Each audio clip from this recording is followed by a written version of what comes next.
نحمده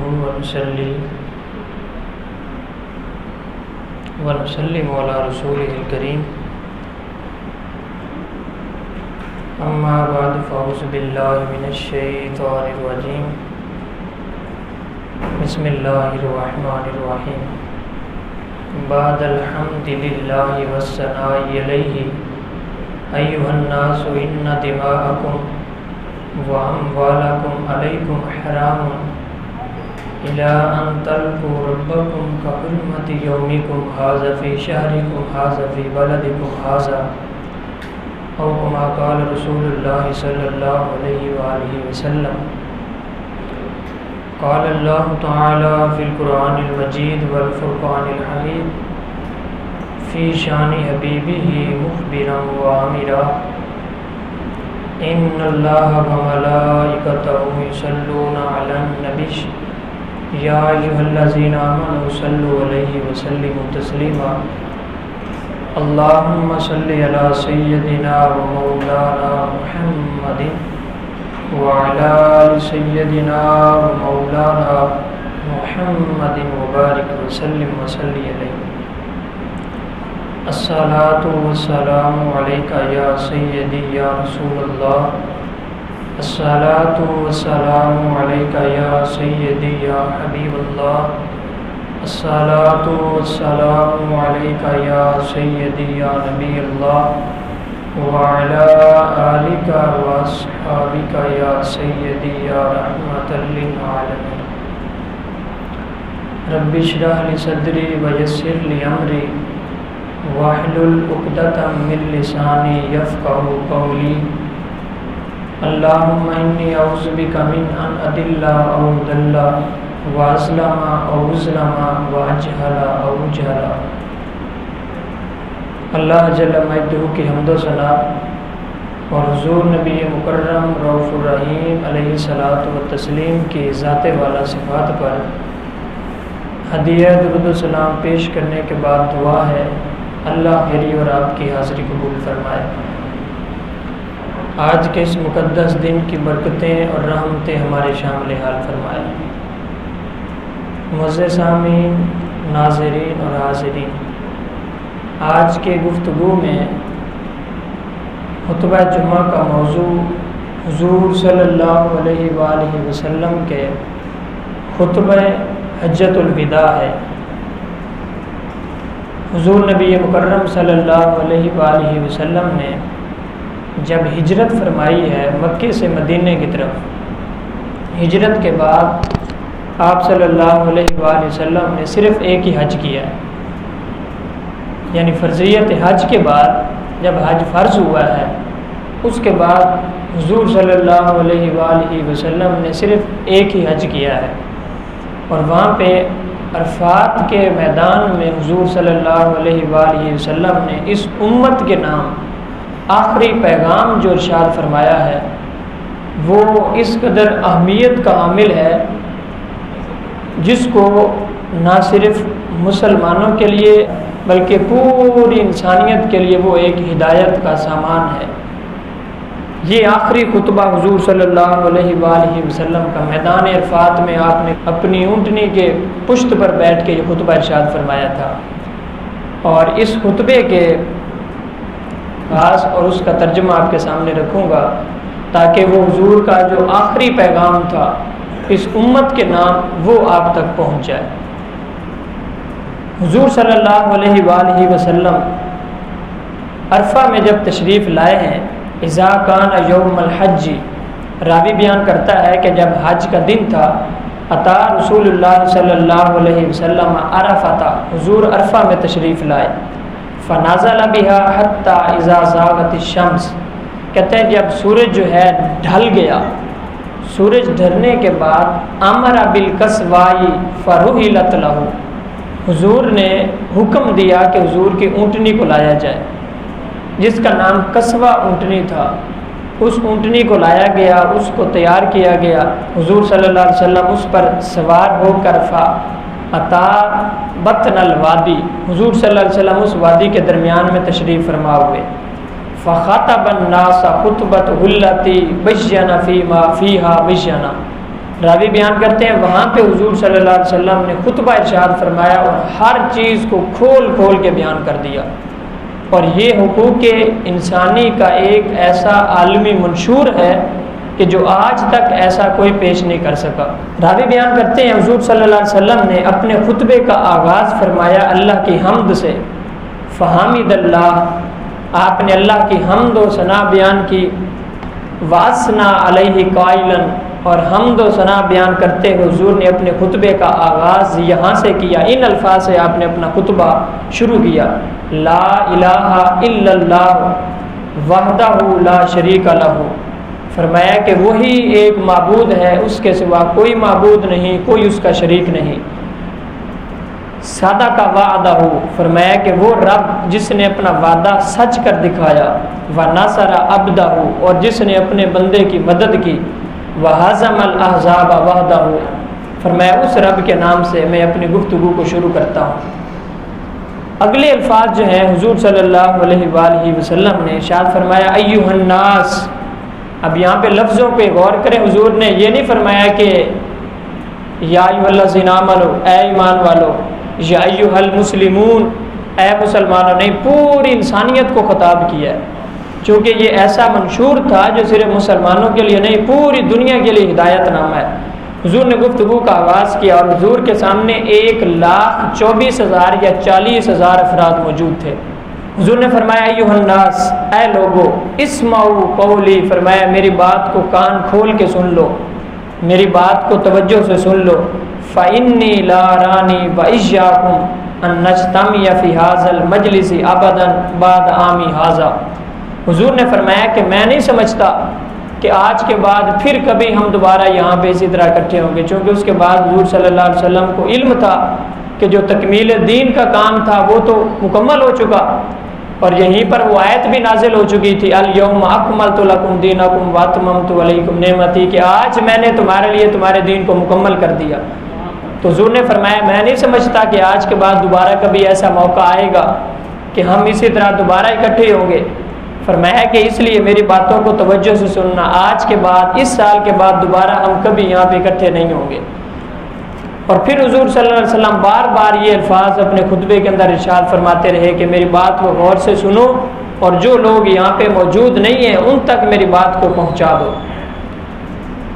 آپ نے خطبہ ارشاد کرتے ہوئے فرمایا ایھا الناس، اے لوگو، ان اللہ یقول، بے شک اللہ ارشاد فرماتا ہے، یا ایھا الناس انا خلقناکم من ذکر و انثی، کہ اے لوگو ہم نے تمہیں پیدا کیا ہے مذکر اور مؤنث، وجعلناکم شعوبا و قبائل، اور ہم نے تمہیں مختلف قوموں میں اور قبائل میں تقسیم کر دیا ہے، کیوں؟ لتعارفوا، تاکہ تم پہچان کر سکو۔ مختلف قبیلے ہیں، کوئی کسی قبیلے سے تعلق رکھتا ہے، کوئی کسی قبیلے سے تعلق رکھتا ہے، کوئی کسی قوم سے تعلق رکھتا ہے، فرمایا اس کا واحد مقصد یہ ہے لتعارفوا، تاکہ تم ایک دوسرے سے پہچان کر سکو، اور یہ پہچان کے علاوہ اس کا اور کوئی مقصد نہیں ہے۔ آپ دیکھتے نہیں ہیں یہاں پہ جب ہمارا اعلان ہوتا ہے فوتگی کا یا کسی کا، تو نام تو ایک کئی ہوتے ہیں، جب اس کا ساتھ ایک ٹیگ اس کے خاندان کا قبیلے کا نام لگتا ہے تو سب کو سمجھ آ جاتی ہے فلاں شخص فلاں خاندان سے ہے، تو یہ تو صرف پہچان کے لیے۔ تو فرمایا کہ یہ ساری چیزیں جو قبائل اور یہ قومیں ہیں یہ تو صرف تعارف کے لیے ہیں۔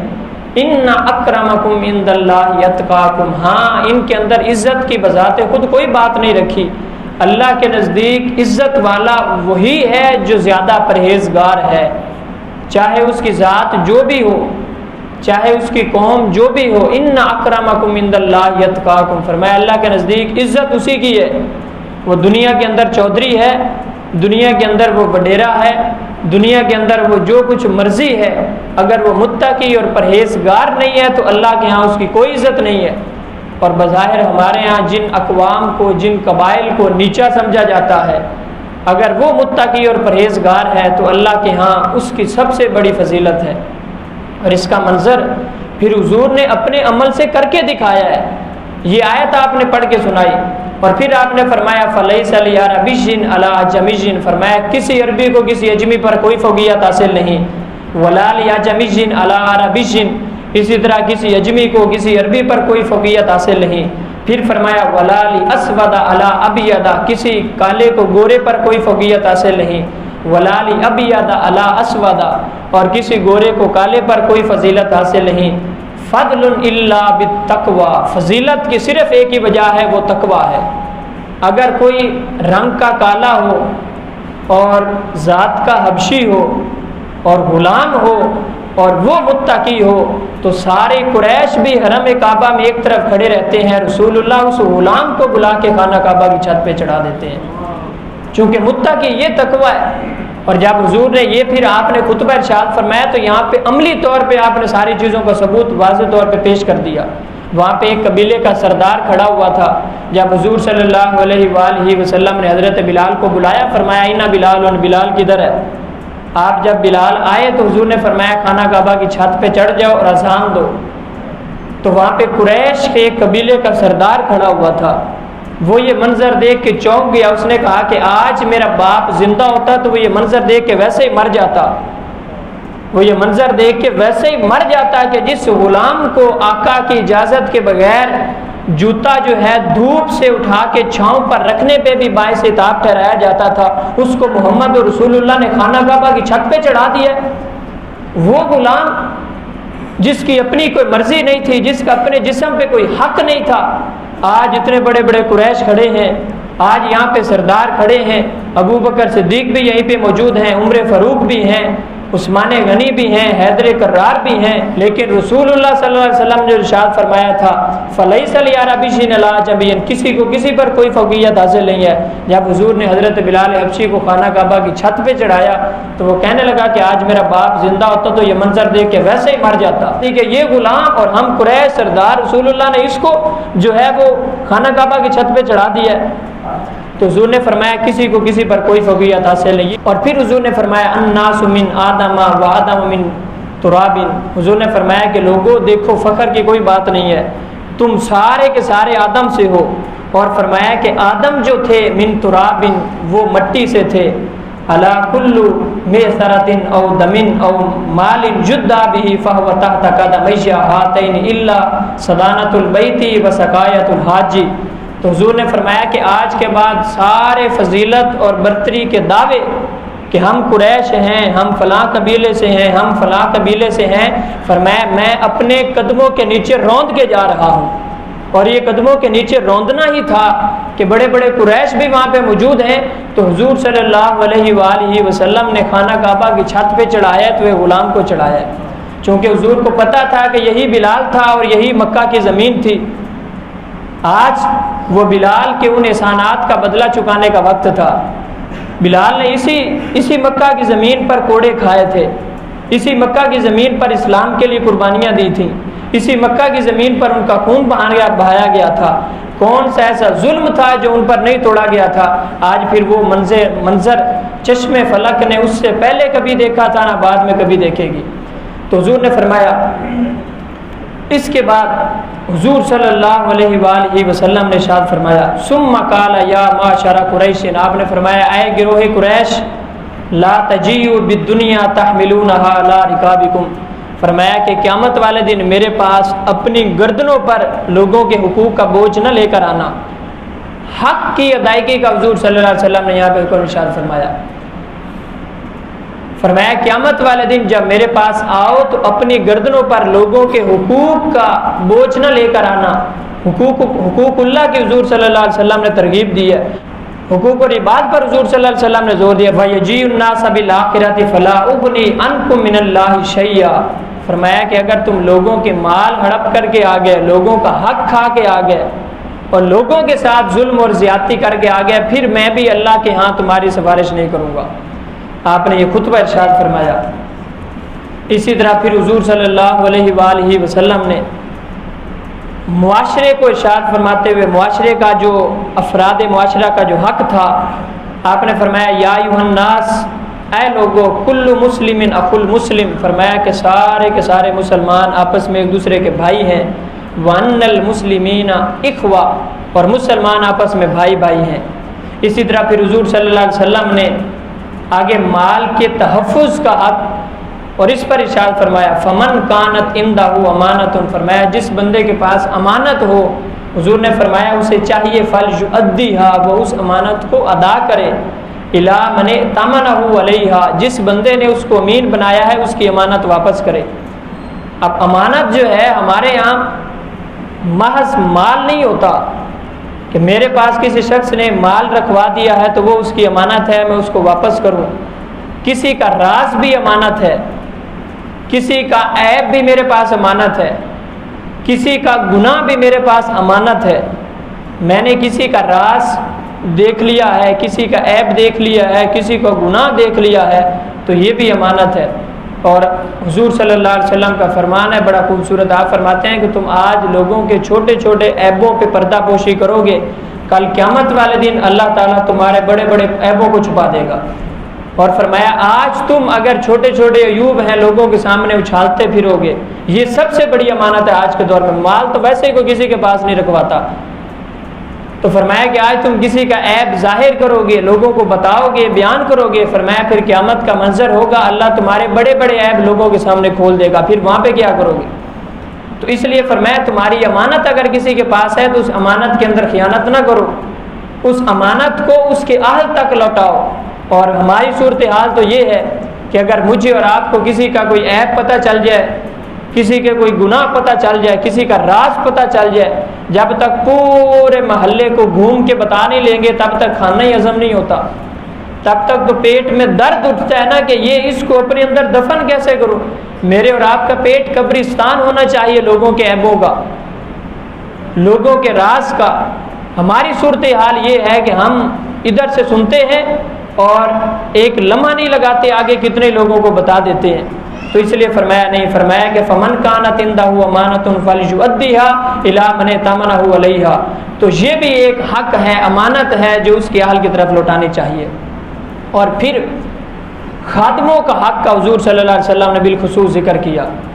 یہ دنیا میں پہلی مرتبہ کسی شخص نے یہ تصور پیش کیا تھا، ورنہ آج جو حقوق انسانی کی عالمی تنظیمیں ہیں، لیبر ڈے ہے، کبھی یوم مزدور ہے، کبھی کیا ہے، کبھی کیا ہے، یہ تو سب کچھ اپنا مال ہڑپ کرنے کے بہانے ہیں۔ اس کے پیچھے جو NGOs کام کرتی ہیں اور کیا کچھ ہوتا ہے، یہ آج کتنی صدیاں گزرنے کے بعد ان کو خیال آیا کہ ہم نے جو ہے وہ مزدور کا خیال کرنا ہے۔ تاجدار کائنات نے 1400 سال پہلے ارشاد فرما دیا تھا، آپ نے فرمایا تھا اوت الاجیر اجرہ قبل ان یجف عرقہ، فرمایا کہ خبردار مزدور کو اس کی مزدوری پسینہ خشک ہونے سے پہلے دو۔ یہ حضور صلی اللہ علیہ وآلہ وسلم نے غلاموں کا فرمایا کہ میں تمہیں ڈراتا ہوں اپنے خادموں سے، اپنے غلاموں سے۔ آج کے دور میں غلام تو ہے نہیں، اس کی جگہ پہ لیبر ہے، کوئی کسی کے تحت کام کرتا ہے، کوئی کسی کے گھر میں کام کرتا ہے، یہ خادم ہے۔ حضرت انس بن مالک رضی اللہ تعالی عنہ یہ کہتے ہیں کہ میں نے 10 سال حضور کی خدمت کی ہے، حضور کے یہ خادم تھے، کتنے 10 سال کہتے ہیں میں نے حضور کی خدمت کی ہے۔ کہتے ہیں 10 سال میں ایک مرتبہ بھی حضور صلی اللہ علیہ وسلم نے مجھے یہ نہیں فرمایا جو میں کام کیا ہو فرمایا یہ کیوں کیا ہے، جو میں نے نہ کیا ہو حضور نے یہ فرمایا یہ کام کیوں نہیں کیا۔ اسے کہتے ہیں اپنے خادموں کا خیال رکھنا۔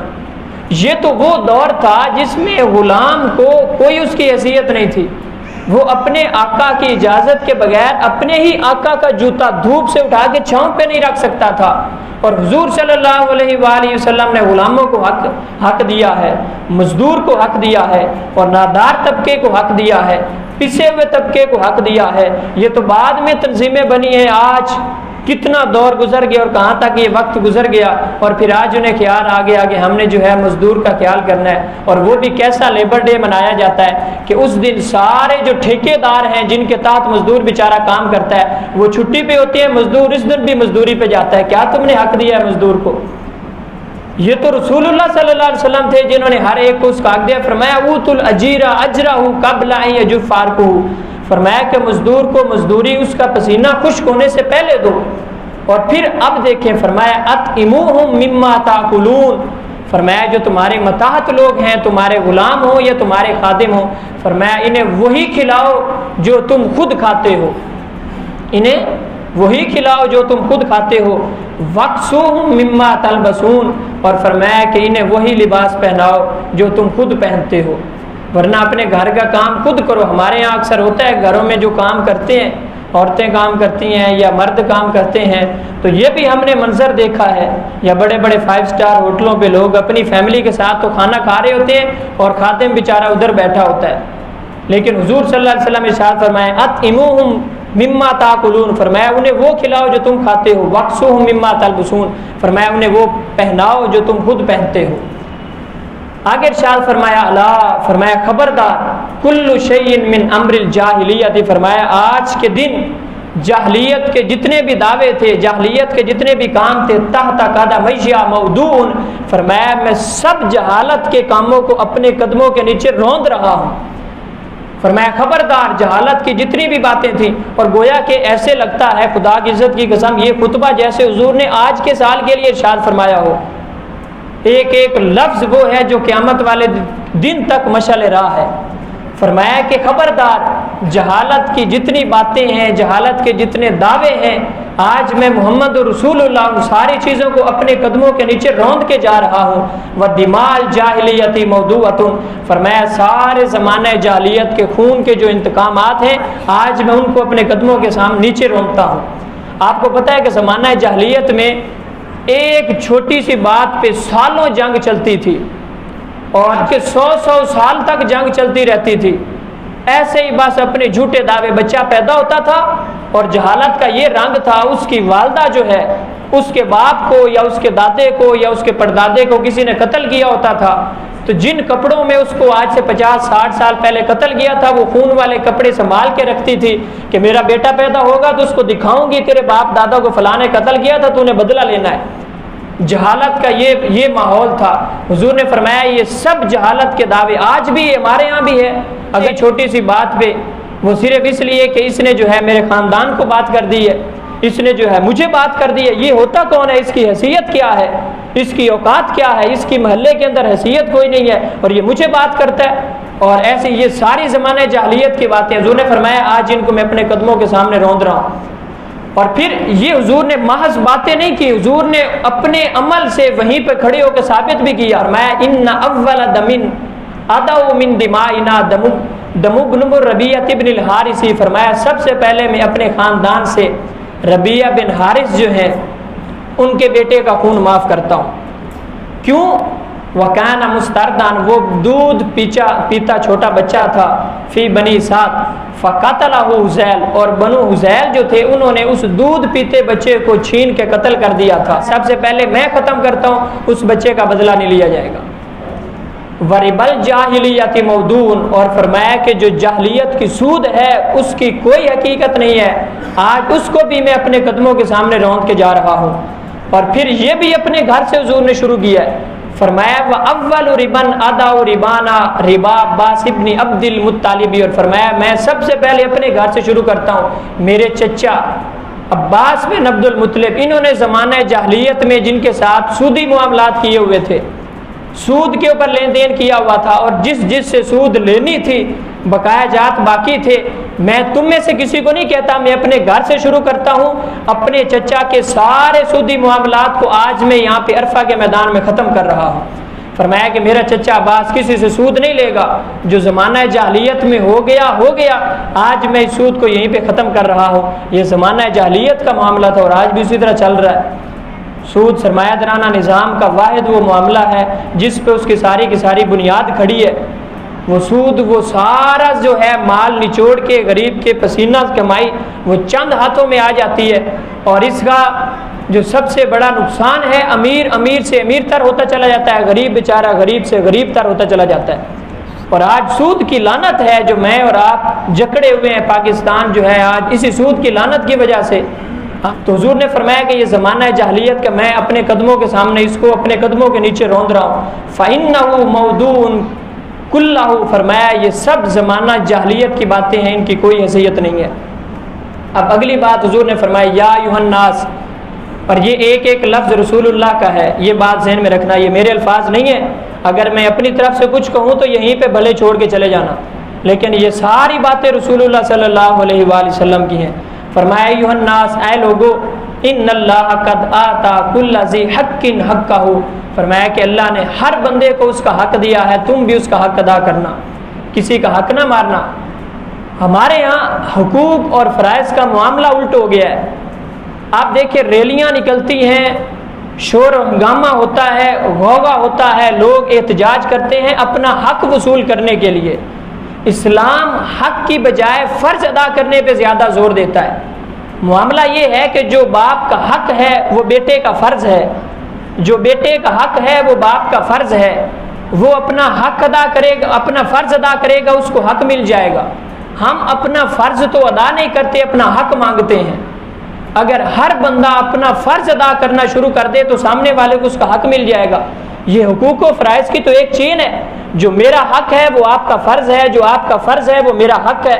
میں اپنا فرض ادا کروں گا تمہیں حق مل جائے گا، تم اپنا حق فرض ادا کرو گے مجھے حق مل جائے گا۔ تو حضور نے فرمایا کہ حق ادا کرنا، اور حضور نے فرمایا لوگوں کے حقوق کا بوجھ لے کے قیامت والے دن میرے پاس نہ آنا۔ آج پتہ نہیں ہم نے کون سا دین پڑھ لیا ہے، سارا زور جو ہے تسبیح پھیرنے پہ دے دیتے ہیں، نماز پڑھنے پہ دے دیتے ہیں، اور سارا کا سارا دین سمیٹ کے ہم نے وہ اسی مسجد کے اندر بند کر دیا ہے۔ گھر سے آتے ہیں یہیں پہ دین شروع ہوتا ہے، یہیں پہ ختم ہو جاتا ہے بس۔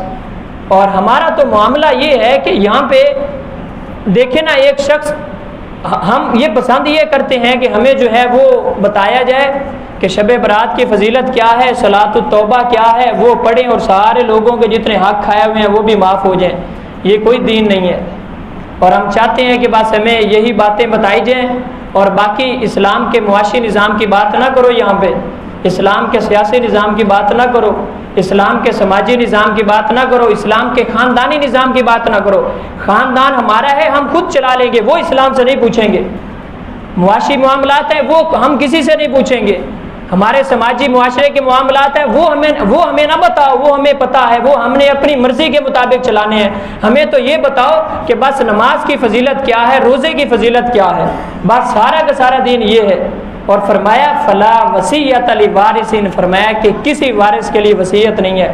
یہاں پہ لوگ دیکھیں، ہم نے اپنی آنکھوں سے، بذات خود جانتا ہوں کہ اپنی بہنوں کا، بیٹیوں کا وراثت کا حق کھا جاتے ہیں، اور یہاں پہ گھنٹوں گھنٹوں تسبیح پھیرتے رہتے ہیں۔ اللہ وہ تسبیح تمہارے منہ پہ مار دے گا۔ فرمایا یہ امت کے حق ہیں، قوم کے حق ہیں۔ فرمایا کہ یہ حق ان کا بوجھ لے کر قیامت والے دن اپنی گردن پہ میرے پاس نہ آنا۔ اس لیے حقوق العباد پر خصوصی توجہ دینی چاہیے، کہیں ایسا نہ ہو کہ قیامت والے دن، ایک بڑی روایت ہے دلوں کو جھنجھوڑ دینے والی، حضور فرماتے ہیں قیامت والے دن کچھ شخص ہوں گے اور وہ آئیں گے اور پہاڑوں جتنے ان کے اعمال ہوں گے، پہاڑوں جتنے، اور فرمایا کہ ادھر سے ایک شخص آ جائے گا، وہ کہے گا یا اللہ اس نے میرا حق کھایا تھا۔ اب اللہ کیا کرے گا، اس کے نیک اعمال لے کے اس کو دے دے گا۔ کوئی آ جائے گا اس نے مجھے گالی دی تھی، کوئی آ جائے گا اس نے مجھے دھوکہ دیا تھا، کوئی آ جائے گا یا اللہ اس نے میرے ساتھ فضول میں جھگڑا کیا تھا۔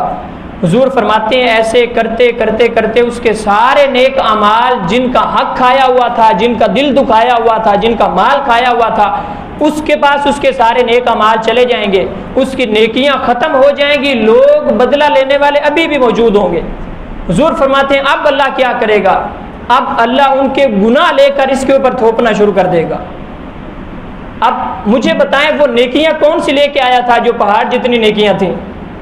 وہ نیکیاں یہی تھی کہ نماز تو بڑی پڑھتا تھا، قرآن کی تلاوت تو بڑی پڑھتا تھا، تسبیح تو بڑی پھیرتا تھا، سب کچھ کرتا تھا، لیکن حقوق العباد پر توجہ نہیں دیتا تھا، اس نے اخلاق اچھا نہیں تھا، لوگوں کے ساتھ معاملات اچھے نہیں تھے۔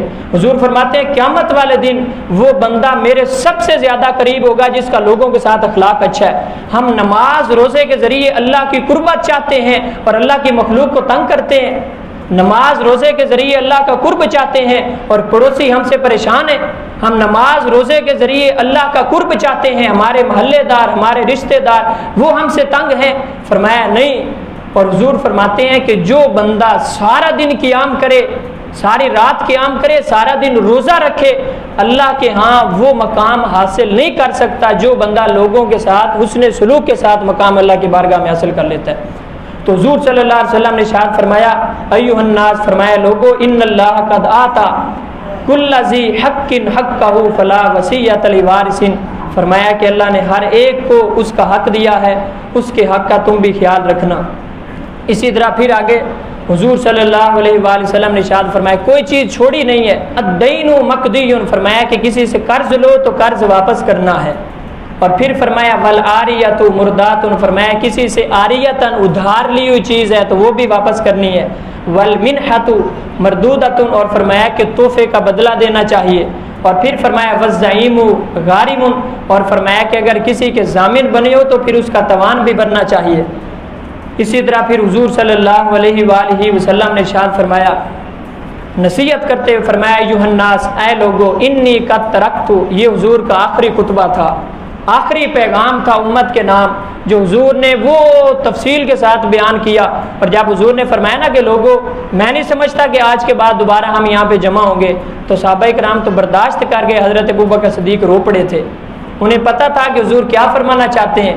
یہ آیت نازل ہوئی الیوم اکملت لکم دینکم واتممت علیکم نعمتی، کہ آج دین مکمل ہو گیا۔ وہ نائب رسول تھے، وہ سمجھتے تھے، وہ تصویر کا دوسرا رخ بھی سمجھتے تھے، انہیں پتہ تھا کہ نبی کا کام صرف دین کی تکمیل ہوتا ہے، دین کی تکمیل ہو گئی، رسول اللہ ہمارے درمیان نہیں رہیں گے۔ تو حضور صلی اللہ علیہ وسلم بار بار ارشاد فرماتے تھے، فرمایا انی قد ترکت فیکم ما لن تضلوا بعدہ ابدا، فرمایا تمہارے درمیان ایک چیز ایسی چھوڑ کے جا رہا ہوں، اس کو مضبوطی سے تھام لینا، قیامت تک گمراہ نہیں ہوگے۔ کون سی چیز؟ کتاب اللہ، فرمایا اللہ کی کتاب ہے، فرمایا قرآن کو تھام لینا، قیامت تک کبھی تم گمراہ نہیں ہوگے۔ اور یہ وہ دور ہے کہ ہم نے ہر چیز کو مضبوطی کے ساتھ تھام لیا ہے، قرآن کو پیٹھ پیچھے پھینک دیا ہے۔ حضور نے فرمایا تھا قیامت تک کے لیے گمراہ نہیں ہوگے، کتاب اللہ کو مضبوطی کے ساتھ تھام لینا۔ ہم ہر چیز پڑھتے ہیں، ہر چیز کو مضبوطی کے ساتھ پکڑا ہوا ہے، نہیں پکڑا تو قرآن کو نہیں پکڑا۔ یہ تو بیڈ بک ہونی چاہیے تھی ہماری، جو ہر وقت ہمارے سراہنے پڑی رہتی، ہم اس کو پڑھتے۔ آج میں اور آپ اپنی زندگی پہ غور کریں، کتنی کتنی ہماری عمریں ہو گئی ہیں، داڑھی کے بال سفید آ گئے ہیں، کیا ہم یہ اللہ کی بارگاہ میں سرخ روح ہو کے کہہ سکتے ہیں کہ ہم نے الحمد سے والناس تک قرآن مجید ایک مرتبہ بھی ترجمے کے ساتھ پڑھا ہے؟ خود نہیں پڑھ سکتے، کسی عالم کے پاس چلے جاتے، کسی کے پاس پڑھتے تو صحیح۔ اللہ کا پیغام تھا، ہم نے ساری زندگی اس کو پیٹھ پیچھے پھینک دیا، اس کی پھر نحوست اور بربادی ہمارے سامنے ہے۔ گمراہ نہیں ہوں گے تو اور کدھر جائیں گے؟ قرآن کو تو ہم پڑھتے نہیں، قرآن کی تعلیمات تو ہم پڑھتے نہیں، قرآن کو تو ہم نے محض رکھا ہے چومنے چاٹنے کے لیے، بس سال کے بعد اس کا غلاف تبدیل کرو، اس کو چومو چاٹو، سینے سے لگاؤ، اور نیا گھر بناؤ تو بھی قرآن پڑھو، نئی دکان بناؤ تو بھی قرآن پڑھو، اور اگر کسی کی روح اٹک جائے تو بھی قرآن پڑھو۔ علامہ اقبال نے بڑی خوبصورت بات کی تھی کہ ہم نے قرآن سے سیکھا بھی تو صرف مرنا سیکھا، کاش کہ جس قرآن سے ہم نے مرنا سیکھا ہے اسے جینا بھی سیکھا ہوتا۔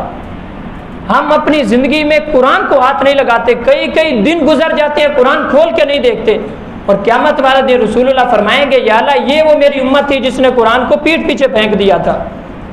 24 گھنٹوں میں 10 منٹ بھی قرآن کو ہم نہیں دے سکتے، اللہ کے فرمان کو۔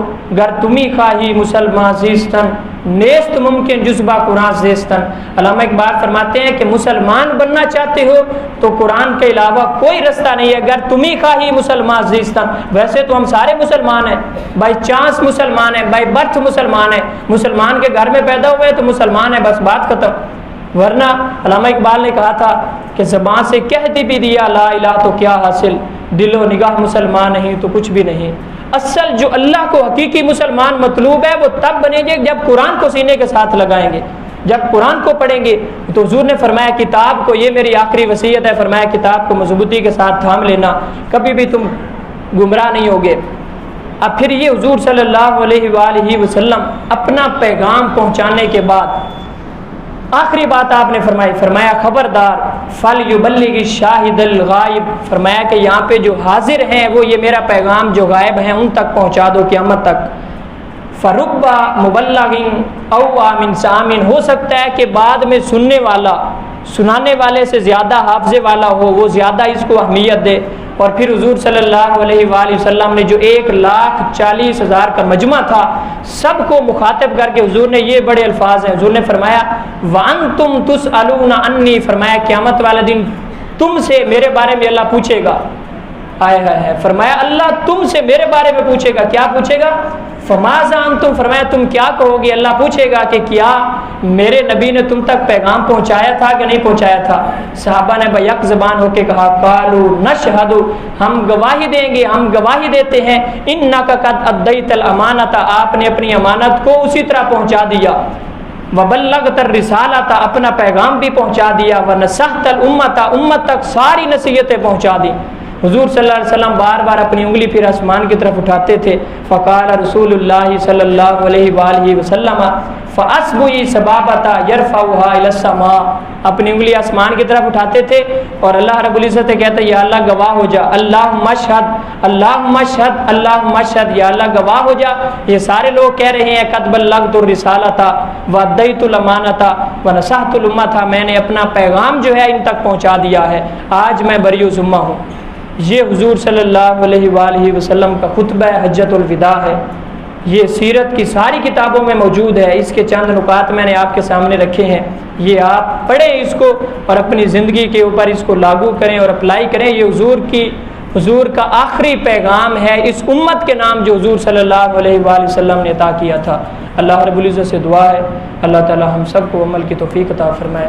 وآخر دعوانا الحمد للہ رب العالمین۔